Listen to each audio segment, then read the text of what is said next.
Le petit chaperon bleu. Cette version présente une petite fille qui s'appelle le petit chaperon bleu. Son histoire ressemble à l'autre au début. En allant chez sa mère grand, le petit chaperon bleu rencontre un loup dans la forêt. Un loup assez gentil, ma foi. Alors, quand il lui demande où elle va, elle le lui dit.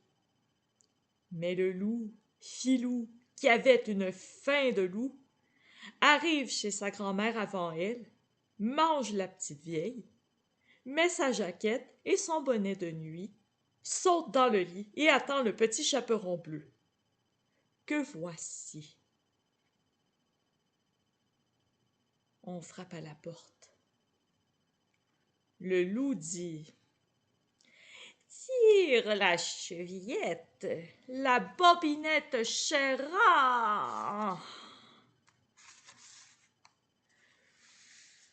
Mais le petit chaperon bleu, qui a une bonne oreille, se dit: voyons, c'est pas la voix de ma mère grand.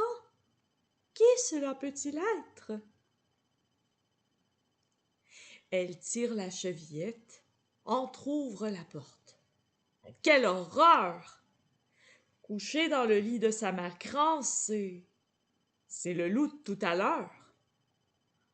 Entre, entre, ma belle enfant, viens embrasser ta pauvre mère grand.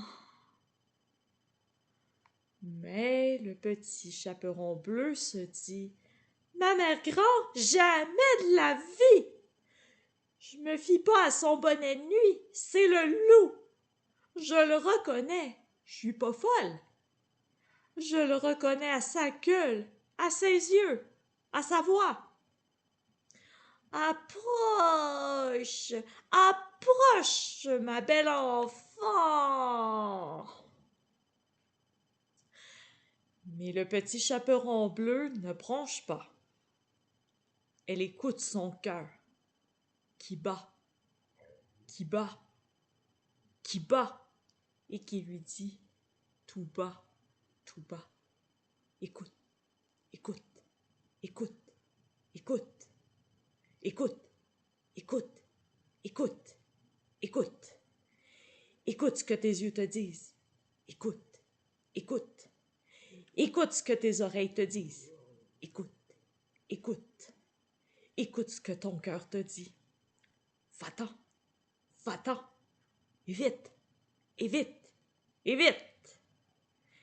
Écoute, écoute, écoute, écoute, écoute, écoute, écoute, écoute. Et le petit chaperon bleu l'écoute. Elle part comme un bolide. Le loup se lance à sa poursuite, mais il s'embourbe dans ses draps, s'enfarge dans sa longue jaquette, le bonnet de nuit lui tombe sur les yeux. Il ne voit pas où il va. Quand il réussit à se déprendre, le petit chaperon bleu est déjà loin. Elle est déjà rendue chez elle. Et elle raconte son aventure à son père et à sa mère qui, sur le champ, envoie un chasseur pour attraper le loup et délivrer la pauvre mère grand. Ce que le brave chasseur a fait, et tout le monde était content. Sauf le loup, évidemment.